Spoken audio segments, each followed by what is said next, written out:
저와 여러분이 오늘 읽으신 본문은 이제 민수기의 마지막 장입니다. 마지막 장.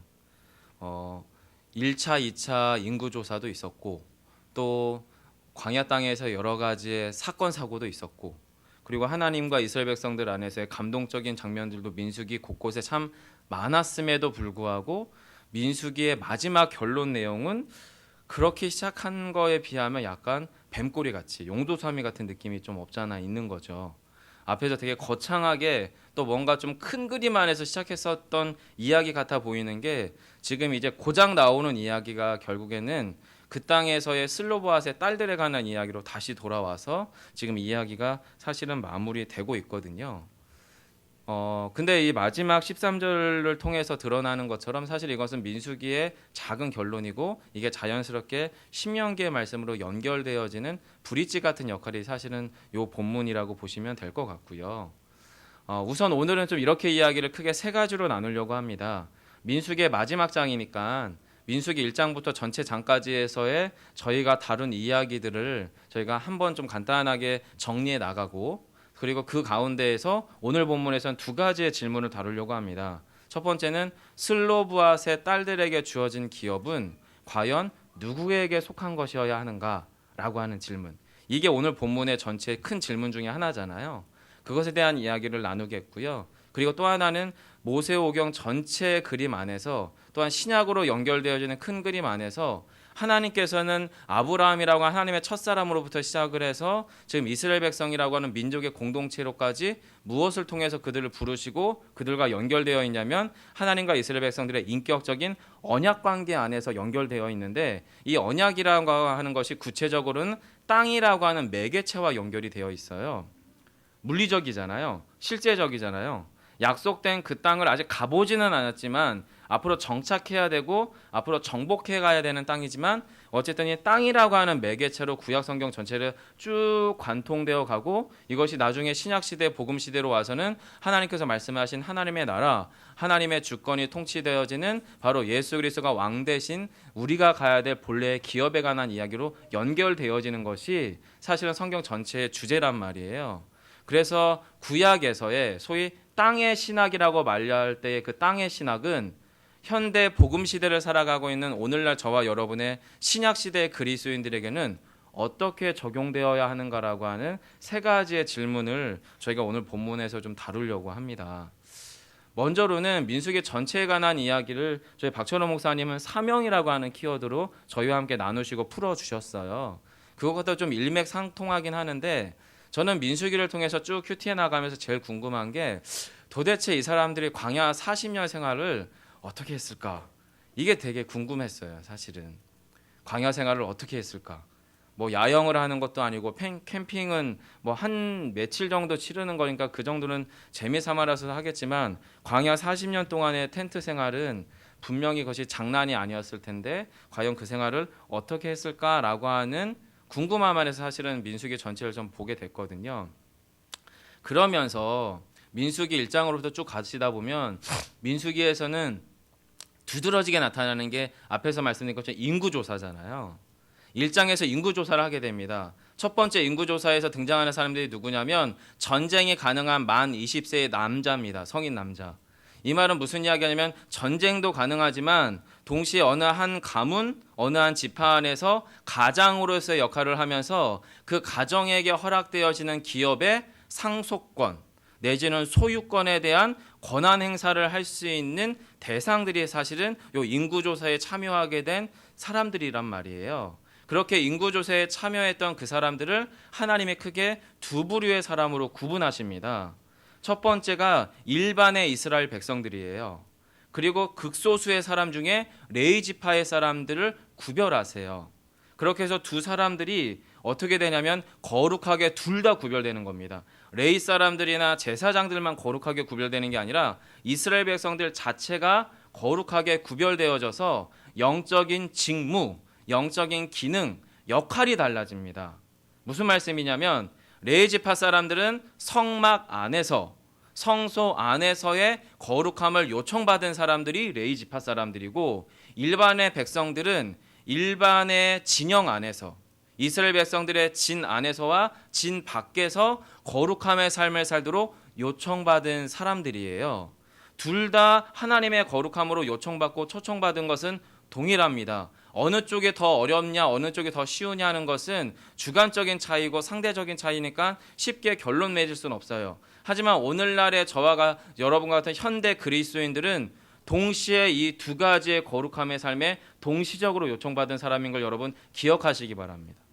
이미 우리 안에 내주하신 성령께서 우리의 마음의 정 가운데서 성소의 머리 되신 예수 그리스도가 우리의 참 주인 되심으로 저와 여러분의 내면 가운데에서 우리의 영적인 삶의 자리에서 우리는 하나님 앞에서 거룩한 레인으로서 살도록 초청받은 사람이 바로 저와 여러분이세요.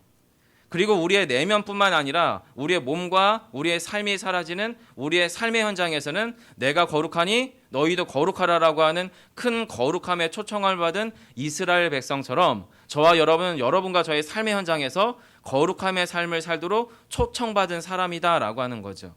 즉 민수기라고 하는 성경은 물리적으로 과거 3500년쯤 되어질 때에 실제 이스라엘의 백성들 안에서 역사적으로 하나님의 거룩함들을 성취해 나가는 모형으로 우리 안에 등장할 뿐만 아니라 그 모형 안에서 그것이 우리 안에 어떻게 해요? 영적으로 재해석되고 재적용되어서 우리는 이제는 영적으로는 레이지파처럼 거룩한 내면을 향한 요청과 또 실제적인 삶에서도 거룩함의 요청함을 받은 사람이 되었다라고 하는 거예요. 계속해서 민수기의 내용들을 살펴보면서 우리의 삶과 좀 오버랩을 시켜나가다 보면 이어서 400년 동안 노예 생활을 하는 사람들이 바로 사실 민수기에서 광야 생활을 하는 그 사람들이잖아요. 여러분 그런데 40년과 400년은 엄청난 차이가 발생하잖아요. 400년 동안 노예 생활을 했다는 것은 기존에 모세가 출애굽시켰던 이 이스라엘 백성들은 자신들의 삶이 노예라고 하는 것에 대하여 몸의 불편함은 가지고 있었겠지만 정신적인 불편함이나 충돌은 없었을 게 분명합니다. 노예 400년 동안의 몸에 그것이 배어 있으면 그들의 삶에서의 선택의 문제는 주인이 주는 음식 먹고 주인이 주는 시키는 일 하고 자신의 생명을 다하도록 본인이 해야 되는 일들 가운데 그냥 임박혀 살아가는 존재일 수밖에 없어요. 대체로. 즉 노예 생활 400년 동안에 이스라엘 백성들에게 주어진 생명이라고는 그야말로 죄와 사망의 권세 가운데에서 죽기까지 노예 인생을 살아갈 수밖에 없었던 사람들이 바로 이 400년 동안 노예 생활하던 이스라엘 사람들이었단 말이에요. 죽음이라고 하는 것, 죄라고 하는 것, 주인의 입장에서 노예라고 하는 사람에게서 착하고 충성된 종이다, 내지는 너가 참으로 착한 일을 하였다, 인정받을 만한 노예가 저는 없을 거라고 봐집니다. 결국에 그의 삶 가운데 놓여있는 건 죄와 죽음뿐이었던 요 이스라엘 백성들을 하나님께서 출애굽 사건 6월절에 어린 양의 피 흘리심 가운데에서 그들을 구출해 내십니다. 그리고 미디안 그 광야 땅 가운데 민수기의 오늘 본문에서 광야 학교에 입학을 시키는 거죠. 그 이스라엘 백성들을.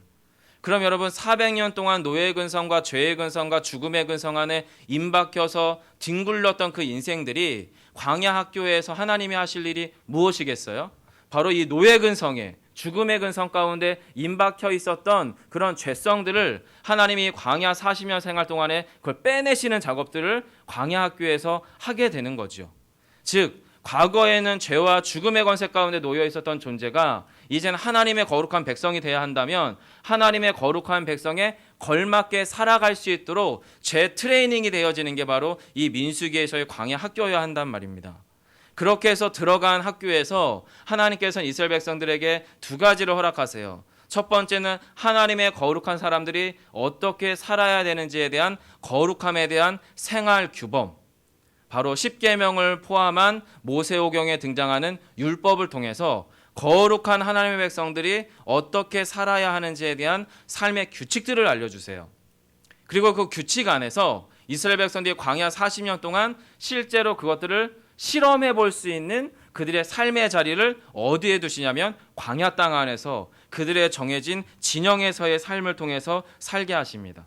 바로 영적 유목 생활을 하게 되죠. 본래 이스라엘 백성들은 유목민이었습니다. 그렇죠? 야곱과 그의 가족 70인이 요셉이 준비한 고센 땅으로 이주하기 전까지만 해도 요 이스라엘 백성들에게 이주하고 이동하고 목초지를 따라서 삶의 근거로 옮겨가는 것은 이스라엘 사람들에게 전혀 불편한 일이 아니었지만 한 곳에서 한 땅에서 400년 동안 노예로 태어나고 노예로 자라고 노예로 죽어서 자신의 그 다음 자녀도 출생하게 되면 노예가 될 것이 확실해 보였던 그 땅에서의 삶의 자리에서 다시 영적인 유목민의 생활로 되돌아가는 것은 매우 불편한 일입니다. 매우 어려운 일이고, 그래서 여러분 영적 유목 생활 가운데에서는 기본적으로 그들 안에 다시 한번 재발견돼야 되는 습성들이 있는데 크게 세 가지입니다. 첫 번째가 이동성이에요. 이동성. 유목민들은 기본적으로 자신들의 삶의 목초지가 준비되어지는 곳으로 그들의 삶을 이동해 가야 되는 거예요. 그러면 그 이동의 과정들 가운데에서 어떤 것이 필요하냐면, 내가 이곳에서 목초지의 양이 풀이 다 떨어지면 저쪽에 풀 먹을 대로 가게 되면 거기서 나의 양들을 먹일 만한 목초지가 확실히 있을 거라고 하는 막연한 믿음, 이걸 가지고 사실은 가야 되는 거거든요. 이스라엘 백성들의 이동 생활도 마찬가지였어요. 가운데 성막이 있습니다. 그리고 성막을 중심으로 12개 지파가 진을 짭니다. 약 200만 명의 사람들이 텐트 생활을 하는 거예요. 그러다가 이동이 발생합니다. 언제 이동이 발생하냐면 하나님의 성막을 덮고 있었던 구름이 하늘로 떠오릅니다. 그러면 각각의 수령들이 그 구름의 떠오름을 보고서 자신들의 텐트를 치는 거지요. 걷어요. 그리고 이제 이동합니다. 그런데 성경은 뭐라고 얘기하냐면 그 이동 생활 가운데에서 텐트가 진을 옮겨가는 과정이 한 날을 머물 때도 있고 한 달을 머물 때도 있고 1년을 머물 때도 있다라고 이야기합니다. 그러면 여러분 200만 명의 사람들이 저쪽으로 하나님이 가재, 그래서 아주 부랴부랴 텐트를 걷어서 절로 갔는데 하루 만에 다시 이동해요. 그리고 또 하나님의 구름 기둥이 뚝 떠서 이동을 하는데 이번에는 좀 얼마나 있으려나 했더니 고작 한 달 있어요. 그래서 또 그 사람들이 이제 불편하고 싫지만 또 구름이 이동하니까 이번에 가봐도 한 달 하겠지 싶었는데 이번엔 또 1년 있는 거예요. 그랬더니 양을 먹일 목초지에 풀은 말라버려요. 마실 물도 없어져 버려요. 먹을 양식도 없어져 버려요. 광야 땅 가운데서 들짐승의 공격과 외침의 공격들, 외부의 적들의 공격에 대한 두려움이 1년 동안 그들의 삶을 엄습해가기 시작합니다. 그럼 여러분 영적 유목 생활하는 이스라엘 백성들 가운데에서 이 이동성의 끊임없는 이동의 과정들 가운데에서 그들의 진영을 안전하게 하고 그들의 진영에서의 삶을 편안하게 하고 그들의 진영에서의 삶이 그곳에서 온전히 정착할 수 있게 하는 것은 무엇이냐면 성막을 중심으로 이 이동을 시키시는 하나님의 보호하심, 하나님의 함께하심이 지금은 나의 삶에서 결핍이 발생하고 지금은 나의 삶에서 위협이 발생할지라도 결국에 하나님이 나를 이렇게 삶의 자리로 옮겨가시고 연단시켜 가시는 것이 하나님이 나에게 주시는 최선일 수 있구나라고 하는 믿음이 전제해 있지 않으면 이 영적 유목 생활은 사실은 너무 고단합니다.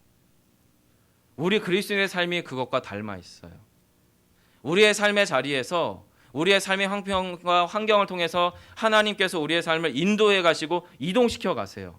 그런데 그 가운데에서 우리는 때로는 나의 생각은 한 1년 머물 것 같은데 하루 머물게 하시고 하루 머물고 싶은 곳에서 한 달과 1년을 머물게 있기도 하시고 나의 삶의 자리에서 고단함과 결핍이 발생됐을 때에 그 상황을 허락하시고 주도해 가시는 하나님이 나에게 최선을 주실 거라고 하는 믿음이 전제되어 있지 않으면 그거만큼 예수 믿기 어려운 상황은 없을 겁니다.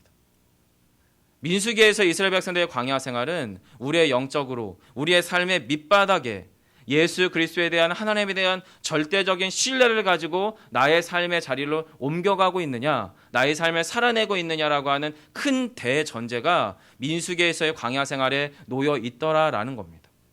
또한 여러분이 영적 유목 생활의 습성 가운데는 크게 두 가지의 습성이 필요한데 첫 번째가 개방성이고 또 한 가지는 폐쇄성이었습니다. 개방성이라고 하는 거 저 일교회 식구들하고 같이 나누기도 했는데 유목 생활은 기본적으로 우리의 진 안으로 찾아오는 텐트 안으로 찾아오는 나그네를 극진히 대접할 것에 대한 분물률이 이 유목민들 가운데는 있습니다. 왜냐하면 이 텐트라고 하는 것이 텐트 생활을 하고 있는 유목민족들의 삶의 이 근거지들이 이게 촘촘하게 붙어 있는 게 아니거든요. 가족 단위로나 지파 단위로라든가 아니면 시족 단위로 해서 이렇게 아주 널찍널찍하게 이게 떨어져 있어요. 그럼 여러분 이 어느 한 나그네가 우리의 텐트 안으로 찾아왔다는 것은 이 사람이 너무나도 고단하고 힘든 여행길을 하다가 간신히 찾아온 것을 의미하거든요. 그럼 그런 사람을 여러분 융숭이 대접하게 되면 그것은 그 사람에게서 축복의 기원을 받는 일이 되지만 그 사람을 박대하고 멸시하게 되면 하룻밤 사이에 그 사람은 뭐로 돌변하냐면 강도로 돌변합니다. 그럼 강도로 돌변한 이 나그네는 뭐만 하면 되냐면 그 지파의 그 씨족의 그 텐트 생활을 하는 그곳에 남자, 가장만 죽이면 그 아내도 그 짐승들도 그 모든 소유도 자신의 것이 됩니다. 그래서 그 사람들 안에는 기본적으로 습성상 찾아온 나그네를 멸시하지 않을 것에 대한 불문율이 있습니다. 이런 종류의 개방성이죠. 이게 여러분 영적인 유목생활의 개방성으로 옮겨가면 어떤 삶에 적용이 가능하냐면 지금 이스라엘 백성들의 이 이동을 주도해 나가는 것은 무엇이냐면 하나님의 주장하심이잖아요. 성막을 중심으로. 구름 기둥이라고 하는 것이 있어요. 근데 여러분 200만 명의 사람이 텐트를 치고 만약에 텐트 생활을 할 때에 각각의 지파의 가장 맨 끝자리에 있는 사람들이 여러분 중앙에 있는 성막이 보일까요? 안 보일까요? 예, 볼 수가 없습니다. 자신의 텐트에서 나와서 이른 아침에 허리를 딱 펴고 고개를 딱 들면 우리의 진 중앙을 딱 바라보면 뭐가 보이겠습니까? 구름 기둥이 보입니다. 성막은 다른 텐트들에 가려서 안 보여요. 그럼 이 사람들은 기본적으로 아침에 구름 기둥을 바라보거나 밤에 불 기둥을 바라볼 때에 저 멀리 어디쯤에 성막이 있구나라고 하는 것을 감지할 뿐입니다. 그리고 실제로 구름 기둥과 불 기둥은 눈에 보이는 가시적인 대상이지만 이것은 초월적인 거잖아요. 손으로 만질 수 있는 것이 아닙니다. 하나님의 임재의 방식이 우리 안에서 초월적이라면 여러분 우리에게는 신비한 경험일 수는 있지만 우리에게 그렇게 큰 감동으로 다가오지 않을 거예요. 그런데 여러분 불기둥과 구름기둥이 이 이스라엘 진영의 핵심이 아니라 이 불기둥과 구름기둥이 지시하고 있는 이 불기둥과 구름기둥이 머물고 있는 성막이라고 하는 것이 사실은 이 이스라엘 백성들의 진의 핵심이잖아요. 성막이 이동해야 이스라엘 사람들이 이동하는 거거든요. 그리고 이 성막의 재료라고 하는 것이 뭐냐면 이집트와 또 일반의 광야 땅 가운데에서 이스라엘이 출애굽을 준비하면서 자신들의 텐트 생활을 할 때 썼던 일상의 재료가 바로 이 성막 안에 어떻게 해요? 섞여 들어갑니다. 즉 하나님의 초월과 하나님의 함께하심의 신비가 이스라엘 백성들에게 그냥 먼 구름기둥, 먼 불기둥 보이기는 하지만 나의 일상과는 너무나 동떨어져 있는 하나님의 임재 방식이나 함께하심이 아니라 실제 성막이라고 하는 방식을 통해서 우리의 일상의 재료, 내가 먹고 자고 뒹굴르던 텐트와 같은 재료와 재질을 가지고 하나님의 성막이 만들어지는데 이 일상의 재료로 지어진 이 성막에 누가 임하시는 거예요? 하나님이 임하시는 거예요. 바로 우리의 예수 그리스도께서 인간의 육체를 입고 오셔서 당신의 육성으로, 당신의 피부로, 당신의 눈빛으로 우리의 삶 가운데서 생명의 말씀을 이 땅 가운데 육화하셔서 우리 안에 보이게, 들리게, 만져지게 역사하셨던 것처럼 성막은 그렇게 우리 안에 존재했었다라는 거예요. 이 성막을 중심으로 이들이 어떻게 해요? 이동하게 되는 거예요. 그럼 그렇게 이동하는 생활들이 성막이 움직일 때 움직여줘야 되거든요. 또 성막 회막 앞에서 사람들이 모여서 누구를 통해서 하나님의 말씀을 듣냐면 모세를 통해서 이야기를 듣습니다. 하나님의 말씀들. 이게 열려있지 않고 개방되어 있지 않으면 이스라엘 진영은 정말 그냥 오합지졸에 불과할 거예요. 또 한 가지 영적인 습성이 뭐냐면 폐쇄성이었죠.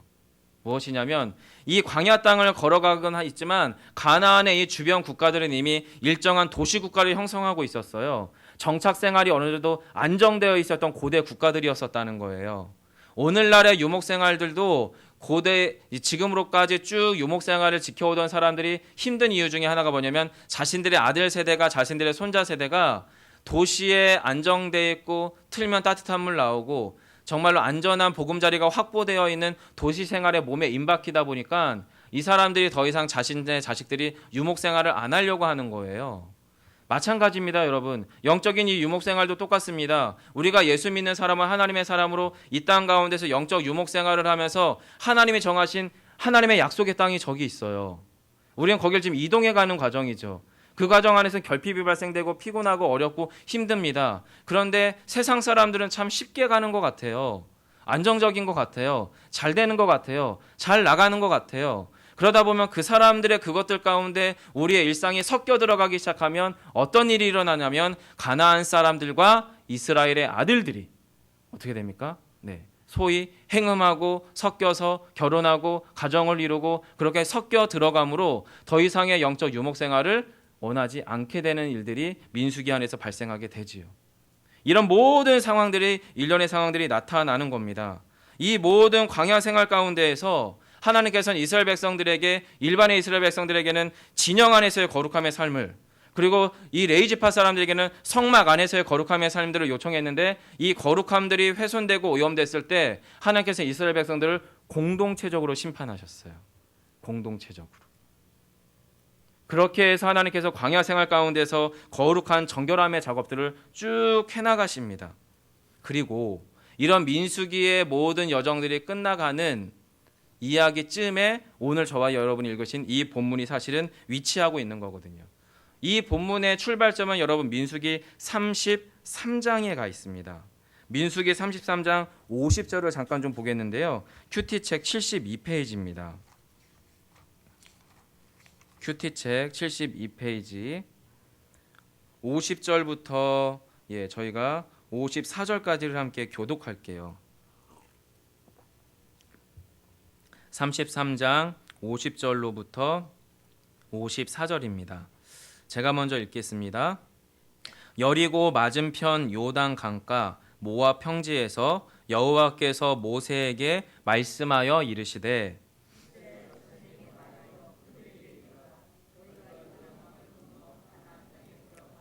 그 땅의 원주민을 너희 앞에서 다 몰아내고 그 새긴 석상과 부어 만든 우상을 다 깨트리며 산당을 다 헐고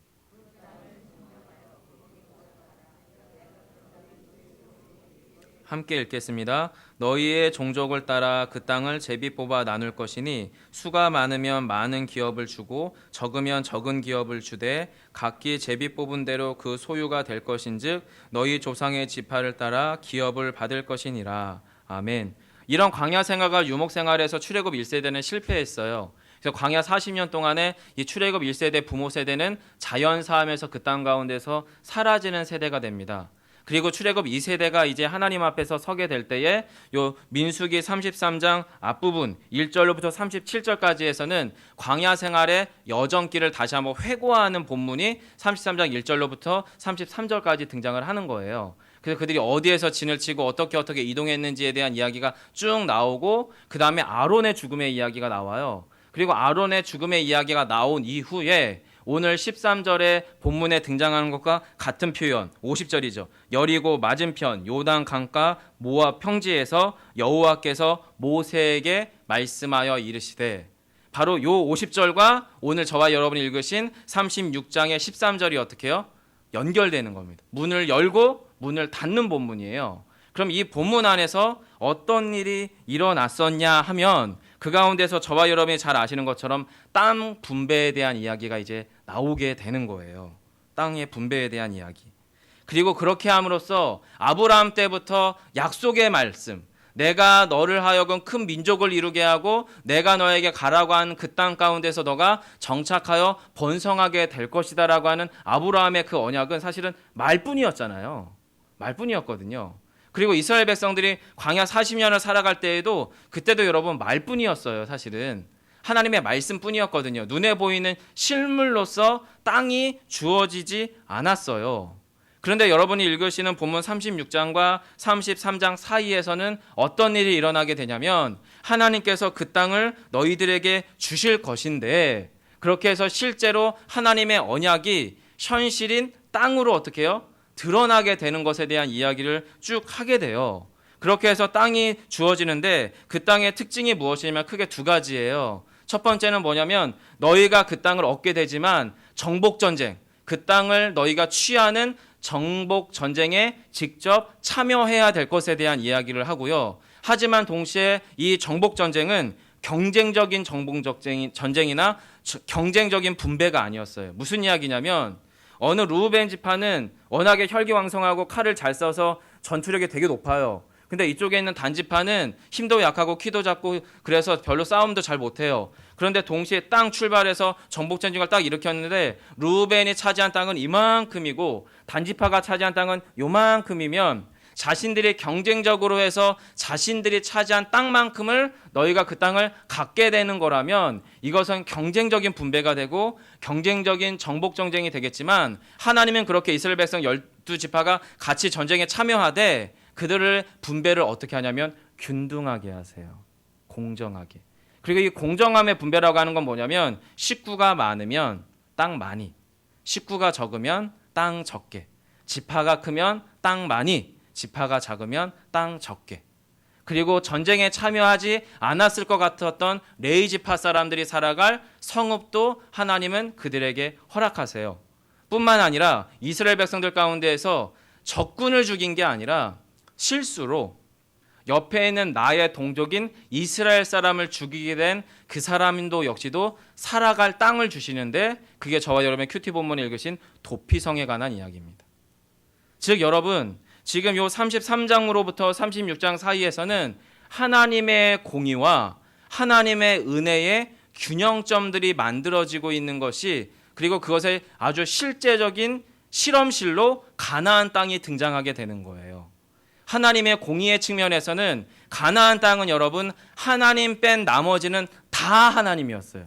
물속에 있는 물고기부터 하늘에 있는 새와 손에 닿지도 않는 태양에 이르기까지 다 하나님인데 유독 하나님만 하나님 아니었던 땅이 바로 가나안 땅이었어요. 근데 여러분 이 가나안 땅의 본래 주인이 누구십니까? 하나님이시거든요. 그래서 하나님께서는 이 땅에 우상으로 창궐한 그 땅 가운데 하나님의 거룩함을 회복하기로 결정하십니다. 그리고 과거 아주 오래전 옛날 아브라함이라고 하는 당신의 약속의 사람을 기억하셔서 또 그 약속의 아브라함의 후손들이 애굽 땅에 종되었었고 그들의 부르짖음과 탄식을 기억해 내심으로 하나님의 가나안 땅에서의 거룩함의 운동 가운데 누구를 참여시키냐면 400년 동안 자신들은 한 번도 땅을 소유할 것이라고 상상해 보지도 못했고 자신들은 태어나도 또 죽을 때까지 노예일 뿐만 아니라 자신의 자녀들도 태어나도 죽음으로 내달려갈 수밖에 없는 존재일 수밖에 없었던 그들을 불러일으켜 세우셔서 하나님의 그 거룩한 하나님의 공의가 드러나는 가나안 땅의 거룩함을 회복하는 싸움 가운데 참여시키세요. 그렇게 해서 하나님의 공의와 하나님의 은혜를 만나게 하십니다. 하나님의 공의의 측면에서는 가나안 땅의 거룩함을 회복하는 것이고 하나님의 은혜의 측면에서는 단 한 번도 자신들이 존귀한 존재인지 깨달을 수 없었던 그들을 당신이 정하시고 약속한 그 땅 가나안 땅을 어떻게 해요? 그들의 기업으로 주심으로 말미암아 하나님의 공의와 은혜가 만나게 하십니다. 그리고 이스라엘 안에서도 마찬가지예요. 하나님의 공의의 측면에서는 그 공의가 공정성으로 나타나는 거예요. 내가 더 많이 거뒀으면 더 많이 얻어야 되는데 그게 아니라 공정한 땅 분배죠. 적은 식구는 적게, 많은 식구는 많이. 그리고 레위 지파처럼 전쟁에 참여하지 않았던 그 사람들에게도 땅을 하나님이 주십니다. 뿐만 아니라 부지불식간에 살인했던 그 사람조차도 살아남게 하시기 위해서 그들에게 바로 피난처인 바로 이 도피성의 제도를 만들어내심으로 하나님의 공의의 측면에서는 죄에 대해서 심판하되 재판을 아직 받지 않았지만 감정적인 보복에 의해서 살해당할 수도 있을 사람들을 보호하기 위한 도피성의 은혜의 측면들이 존재하는 거죠. 공의의 측면에서는 땅 분배를 공정하게 행하고요. 이 모든 가나안 땅에서의 이 싸움은요, 사실은 하나님의 공의와 하나님의 은혜가 우리의 삶의 현실 가운데 어떻게 드러나고 성취될 수 있을지에 대한 일종의 실험실이었어요. 가나안 땅은. 그리고 그 실험은 여러분 어떻게 하냐면 아시겠지만 실패합니다. 철저하게 실패했어요. 사실은. 가나안 땅에 정착하자마자 뭐가 와요? 사사기 시대가 오고요. 사사기 시대 끝나자마자 그리고 솔로몬의 분열 시대가 오고요. 솔로몬의 시대가 끝나자마자 열왕 시대 때에 다시 가나안, 옛 가나안의 삶으로 회귀하고 돌아가는 열왕들의 부패와 타락과 하나님 없음이 드러납니다. 그리고 이스라엘은 어떻게 됩니까? 다시 흩어집니다. 그리고 진짜 왕 되신 그리스도가 이 땅 가운데 복음의 나라, 하나님의 나라를 다시 세우세요. 이게 성경의 땅의 이야기입니다. 여러분 그 과정 속에서 오늘 본문이 그럼 어디쯤에 위치해 점하는가? 앞에서 말씀드린 것처럼 땅이라고 하는 것의 본래 주인은 하나님이신데 이 땅이 누구에게 주어지냐면 지파 사람들에게 주어져요, 여러분. 근데 정확하게는 이 지파 사람들에게 주어진다는 이야기는 무엇이냐면 그 지파의 가문에게 주어지는 거고 그 가문에 있는 어느 한 가장에게 주어지는 게 바로 이 땅이었어요. 그럼 여러분 이 가장은 본질적으로 이 땅을 하나님께 물려받은 거라고 하는 머릿속에 입력은 돼 있지만 몸으로는 어떻게 하고 있냐면 그 땅에 대한 소유권, 그 땅에 대한 결정권을 누가 행사하게 됩니까? 바로 이 가장이라는 사람들이 하게 되는 거예요. 지금 오늘 본문에 바로 이 므낫세 지파, 요셉 지파의 이 수령과 두령들이 지금 그 얘기하는 거예요. 하나님께서 주신 거 알겠는데 우리의 므낫세 지파 중에 슬로보앗이라고 하는 사람은 아들밖에 없었잖아요. 그래서 민수기 27장에서 슬로보앗의 딸들이 하나님께 모세 앞에 이의 제기를 합니다. 우리도 하나님의 백성인데 왜 우리에게는 기업이 없습니까? 그때 하나님이 옳다, 슬로보앗의 딸들에게도 기업을 주는 게 맞다라고 인정해 주셨어요. 그리고 나서 이제 실제로 이제 땅을 눈앞에 목전에 두고 땅이 차지될 게 이제 분명한데 이 므낫세 지파 사람들이 이제 통박을 굴려보니까 어떤 일이 일어나게 되냐면 이 슬로보앗의 딸들이 다른 지파 식구들에게, 다른 지파 남자들에게 시집을 가게 되면 자신들의 이 슬로보앗의 기업이 고스란히 다른 지파로 가게 될 형국인 거죠. 그러니까 이제 모세에게 그 상황에 대해서 문제 제기를 하는 겁니다. 그랬더니 하나님께서 저와 여러분이 읽으신 본문 중간에 그 해결점을 놓으시죠. 근데 여러분 이 가운데 바로 므낫세 지파 사람들의 그 안에 있는 욕망의 메커니즘이 작동되는 것 같아요. 무슨 이야기냐면 하나님께서 우리에게 기업을 주셨다는 의미는 이 기업이란 말의 본질적인 의미는 배당금, 할당이란 이야기예요. 그리고 본래적인 소유의 개념은 원주인인 하나님께 있어요. 그래서 이 기업이라고 해서 물려받은 이 지파에게 주어진 이 땅은 아주 쉽게 설명하면 이게 원래 하나님 거라서 이 땅이 하나님의 것이라고 하는 것을 가장 잘 드러낼 수 있는 방식으로 활용하도록 하나님이 값없이 주신 땅이 바로 이스라엘 백성들에게 주어진 기업이에요.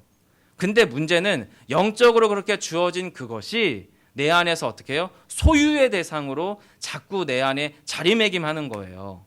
그리고 그 안에서 나의 소유 욕구와 나의 지배 욕구와 맞물려 가면서 그 땅에 대한 이해 계산이 이제 이 사람들의 머릿속에서 찾아오기 시작을 하는 겁니다. 그러면서 이들이 지금 코트리 잡고 있는 게 뭐냐면 바로 이 슬로바 딸들의 결혼에 관한 이야기예요. 예, 물론 결혼에는 그런 의미가 있죠. 여러분 결혼을 통해서 재산이 증식되는 측면이 있을 수 있습니다. 제가 예전에 2006년도쯤에 처음에 서울 목동이라는 곳에서 사역을 시작할 때 제 수중에는 500만 원이라는 돈이 있었어요. 근데 서울 목동에서 500만 원을 가지고 집을 구할 수 있는 데는 눈 씻고 찾아봐도 고시원밖에 없더라고요. 근데 고시원은 제가 대학교 때 살아봤는데 쉽지 않아요. 그리고 살고 싶은 마음도 정말 눈꼽만큼도 없었고, 근데 때마침 아는 형님이 저에게 1,300만 원을 빌려주셨어요. 그래서 1,800만 원의 돈이 생겼어요. 그래서 1,800만 원을 가지고 저 신정 1동이라고 하는 재개발 지역이 있는데 거기에 이제 1,800만 원짜리 방 한 칸짜리 자취방을 구하게 됐어요. 근데 주인의 조건이 뭐냐면 거기가 이제 재개발 지역이니까 재개발이 시작이 되면 1년도 좋고 한 달도 좋고 무조건 나가는 걸로. 근데 아무리 봐도 이 재개발 택지가 너무 커서 제가 볼 때 향후 10년 동안은 절대 재개발이 일어나지 않을 것 같았고 실제로 거기서 한 5, 6년을 살았습니다. 어쨌든 저는 1,800만 원짜리 방 한 칸에서부터 시작을 했는데 이제 지금의 아내를 만나고 연애를 하고 결혼을 하고 나서 저의 첫 번째 신혼집은 전세 6천만 원짜리에 방 2칸으로 업그레이드가 확 되더라고요.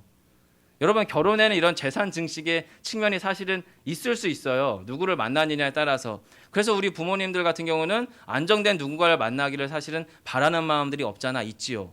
근데 여러분 이게 결혼의 전부는 아니잖아요.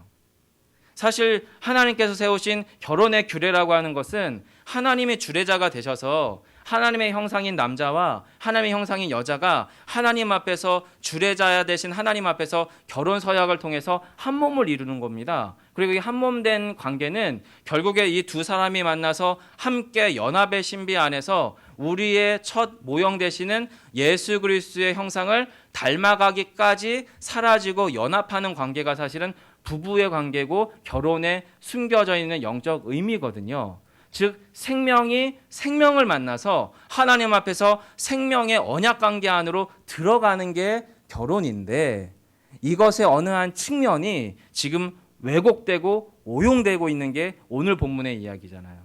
슬로바앗의 딸들이 다른 지파 사람들에게 결혼하러 가면 이 소유가 저쪽으로 옮겨가게 되면 하나님께서 공정하게 지파대로 제비뽑기 하셔서 평등하게 그리고 균등하게 나눈 그 땅에 불공정성이 생기는 것 아닙니까? 라고 지금 이야기하는 겁니다. 논리적이고 합당한 문제적이 같아 보이지만 생명과 생명의 만남인 결혼과 그리고 생명의 만남인 결혼과 언약관계 안으로 들어가야 되는 하나님의 영적인 신비의 관계들을 어떻게 해요? 비튼 겁니다. 이 사람들이. 비틀어요. 왜요? 자신들이 가진 지파의 그 분깃을 놓치고 싶은 마음이 추후에도 없었거든요. 그래서 하나님께서 어떻게 하십니까? 하나님께서 모세를 통해서 답을 주세요. 슬로바앗 여인들을 포함한 모든 사람들에게 그 사람들은 각각 어떻게 해요? 자기의 지파의 남자에게 결혼할 것에 대한 이야기를 하시게 되지요. 여러분, 그게 여러분 오늘 본문의 이야기인데요. 한번 읽어보도록 하겠습니다. 8절부터 10절까지 이야기를 같이 좀 읽어보겠습니다. 8절로부터 10절입니다. 함께 읽겠습니다. 시작. 이스라엘 자손의 지파 중 그 기업을 이은 딸들은 모두 자기 조상 지파에 종족되는 사람의 아내가 될 것이라. 그리하면 이스라엘 자손이 각기 조상의 기업을 보존하게 되어 그 기업이 이 지파에서 저 지파로 옮기게 하지 아니하고 이스라엘 자손 지파가 각각 자기 기업을 지키리라. 슬로보앗의 딸들이 여호와께서 모세에게 명령하신 대로 행하니라. 아멘. 이런 8절과 9절은 하나님이 허락하신 문제 해결책이었어요. 결혼의 신성한 의미도 유지하고 지파에 하나님께서 땅으로 상징되어지고 땅으로 확연하게 드러나는 하나님의 언약 관계도 유지시킬 수 있는 방식으로서 두 가지를 잘 결합시킨 게 8절과 9절인데, 문제는 뭐냐면 거기에서 요청되어지는 게 뭐냐면 슬로보앗 여인들의 순종이 전제돼야 되잖아요. 나는 므낫세 지파에 있는 아무리 눈을 씻고 봐도 내가 사랑할 남자가 없는데요? 이렇게 되면 여러분 어떻게 되는 겁니까? 당신은 하나님의 뜻에 불순종할 뿐만 아니라 게다가 그 지파의 기업을 가지고 야반 도주하는 형국이 돼버리는 거거든요. 근데 이 슬로바앗의 딸들이 최종적으로는 하나님의 그 언약 안으로 자신의 삶의 선택을 가지고 들어갑니다. 그리고 10절에 보시면 슬로바앗의 딸들이 여호와께서 모세에게 명령하신 대로 행하니라. 사랑하는 성도 여러분, 우리의 삶에서 우리에게 주신 기업은 무엇이세요? 가정, 자녀, 사업장, 교회, 또 저와 여러분의 삶의 존재, 이 모든 게 사실은 하나님이 주신 기업이거든요. 이것들이 하나님께로부터 왔음에 대하여 부정하시는 분은 사실 이 자리에 아무도 안 계세요. 근데 우리가 가지고 있는 현실적인 딜레마는 뭐냐면 이게 하나님으로부터 온 것이기 때문에 하나님이 드러나실 수 있는 방식으로 그것들이 잘 운용되어지고 그렇게 잘 진행되어져야 되는데 그 안에서 우리 안에 소유 욕구가 일어나요. 주인의식이 일어나요. 그리고 내 마음대로 안 되기 시작하면, 내 욕심대로 그것들이 안 되기 시작하면 우리 안에서 분노가 일어납니다. 그리고 그 어떤 과격한 방식들을 가지고 그것들을 주도해 가려고 하는 발버둥과 안간힘이 우리 안에 나타나요. 더 최악은 무엇이냐면 나의 기업이고 내 소유고 내 것이라고 느꼈던 그것들이 역설적으로 이제 그것이 나의 주인이 됩니다. 통장의 잔고가 이만큼 높을 때는 내 자신감도 이만큼 올라가는데 통장의 잔고가 바닥을 치기 시작하면 나도 왜 그렇게 위축되는지 모르겠어요. 내 자식이 내 마음대로 안 돼서 처음에는 전전긍긍했는데 이제는 그 자식이 우상이 돼서 자식의 눈치를 봐야 되는 상황들을 종종 경험하는 것 같기도 하고요. 우리 안에 하나님이 주시는 기업들은 우리의 영원한 기업 대신 예수 그리스도의 모형으로 우리에게 주신 거예요. 그리고 원주인이신 하나님이 잘 드러나실 수 있는 방식으로 그 기업들을 우리에게 어떻게 해요? 운영하시라고 주신 이 땅의 샘플이란 말입니다. 가나안 땅과 같이 우리 안에 실험실이란 말이에요.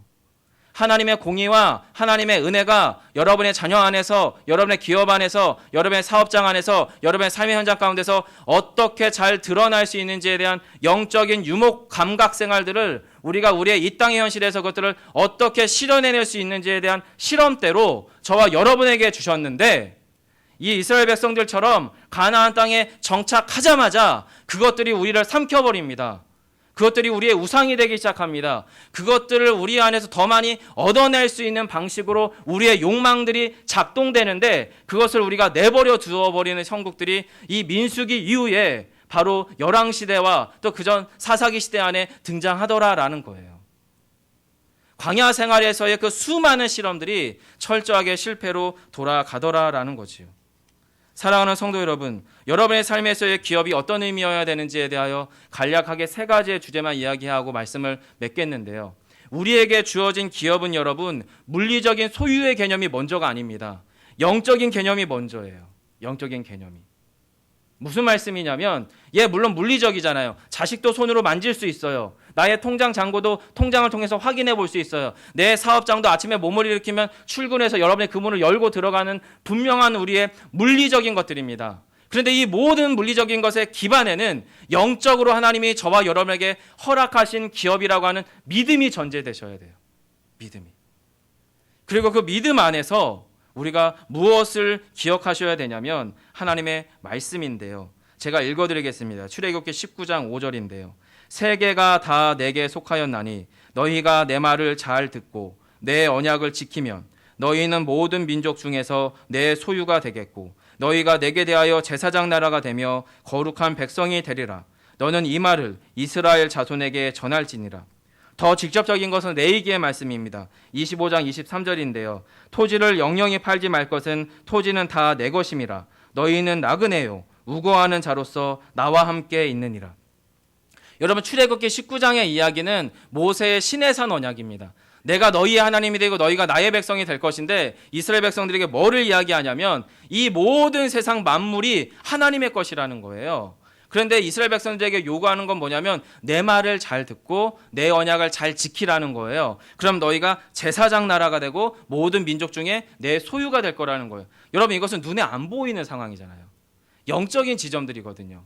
하나님의 이 명령에 그 어떤 물리적인 개념이 포함되어 있지 않아요. 다만 하나, 세계가 다 내게 속하였다. 하나님께서 저와 여러분 가운데 허락하신 기업들은 기본적으로 우리 안에 영적인 기업으로 주신 거라는 거예요. 즉, 이 땅에 주어진 물리적인 기업들을 여러분이 어떻게 영적으로 건강하게 재해석해서 하나님의 것으로 온전하게 올려드리느냐의 싸움을 우리가 우리의 삶에서 어떻게 하느냐에 따라서 우리는 이 땅에서의 가나안을 성공적으로 살아갈 수 있을 거라는 거죠. 레위기 25장은 더 직접적입니다. 토지는 영영히 팔지 말 것은 토지가 다 내 것이라는 거예요. 그럼 뭐라고 얘기하냐면 너희는 나그네요 우거하는 자다. 그런데 특징이 뭡니까? 너희는 나그네고 우거하는 자지만 나와 함께 있느니라.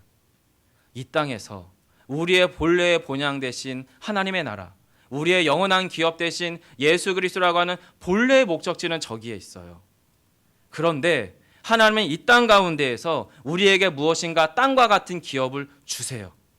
그리고 그것에 대하여 뭐라고 얘기하냐면 그것들은 내가 너에게 맡긴 거다. 그리고 너는 나그네니까 이 땅에서 그것들을 나의 것으로 좀 잘 써줄 수 없겠느냐라고 요청합니다. 왜냐하면 우리는 나그네니까. 우리는 우거하는 자니까. 지금도 영적인 유목 생활을 하고 있으니까요. 여러분, 그것을 인정하고 바라보는 여러분의 자녀를 향한 시선과 그것을 인정하고 바라보는 우리의 인생의 호흡과 삶의 선택들과 우리의 삶의 현장에서의 여러 가지의 것들 많이 달라지지 않겠습니까? 그 싸움을 지금 민수기를 통해서 하나님은 끊임없이 해가고 있다라는 거예요. 그래서 여러분, 이스라엘 백성들이 그 소유의 개념이 온전히 하나님 앞에서 영적인 개념으로 옮겨가기 시작하면서 어떤 일이 가능해지냐면 오늘 본문의 8절과 9절인데 그리하여 이스라엘 자손이 각기 조상의 기업을 보존하게 되어, 그리고 9절에 보시면 이스라엘 자손 지파가 각각 자기 기업을 지키리라. 앞에서 슬로바앗의 딸들이 하나님의 언약 관계 안으로 들어가서 자신의 결혼을 그 언약과 묶어버림으로 그 가운데 하나님의 언약 안에 들어가 있는 것처럼 이 보존하다라고 하는 단어가 뭐냐면 하나님의 언약이 성취되는 방식으로 매우 적극적으로 어떤 삶의 선택을 해가는 의미가 포함되어 있는 단어가 바로 보존하다는 단어예요. 8절에. 또한 슬로바앗 여인들의 순종함에서 나타나는 것처럼 그렇게 해서 이스라엘 자손 지파가 어떻게 해요? 자기의 기업을 지켰다라고 하는 말 역시도 하나님의 언약 안에 이 기업이 믿음의 순종 가운데서 완전히 딱 붙어서 결합되어 있는 상태, 이 상태를 전제하고 있는 것이 9절에 자기 기업을 지켰다라고 하는 의미라는 거예요. 즉 저와 여러분에게 하나님이 이 땅에 주신 기업으로서 주어진 그 모든 것들은 하나님께서 우리에게 어떻게 해요? 보존하라고, 지키라고 주어진 걸 여러분 믿으시기 바랍니다. 그 가운데에서 우리에게 허락한 그 모든 기업들은 결국에는 공동체적이고 공공의 선을 도모하는 방식이어야 합니다. 개인의 사익, 개인의 안락만을 위해서 주어진 것이 아님을 성경은 이야기하잖아요. 12절이에요. 그들이 요셉의 아들 므낫세 자손의 종족 사람의 아내가 되었으므로 그들의 종족 지파에 그들의 기업이 남아 있었더라. 이걸 여러분 정략 결혼으로 매도할 필요는 없습니다. 그런 맥락의 이야기가 아니니까요. 하지만 무엇이냐면 믿음의 헌신과 자기 헌신을 어떻게 해요? 생명과 생명이 만나는 결혼을 하나님의 언약 안으로 가지고 들어감으로 그 안에 자기 헌신과 자기 믿음의 선택과 고백들을 이 여인들이 했음을 성경은 이야기합니다. 무엇을 위해서요? 기업의 지파가 보존되고 굳게 지켜지는 것에 순종하기 위해서. 말씀을 맺겠습니다. 저와 여러분의 삶에 주어진 기업들이 그것 안에서 나의 소유 욕구는 안 일어날 수는 없습니다. 눈에 보이니까. 그리고 내가 뭔가 하면 변화가 일어나니까. 하지만 그 소유 욕구와 주인의식이 우리 안에 점점 머리를 들면 들수록 그것은 순식간에 저와 여러분의 우상으로 바뀌게 될 것입니다. 그리고 이스라엘 백성들이 다시 예전의 가나안의 습성으로 신속하게 되돌아갔던 것처럼 우리 안에서도 그런 일들이 일어날 수 있어요. 그럼 하나님께서는 우리 안에서도 두렵고 슬픈 일이지만 다시 한번 우리를 거룩한 영적 유목생활 가운데로 내모실 것입니다.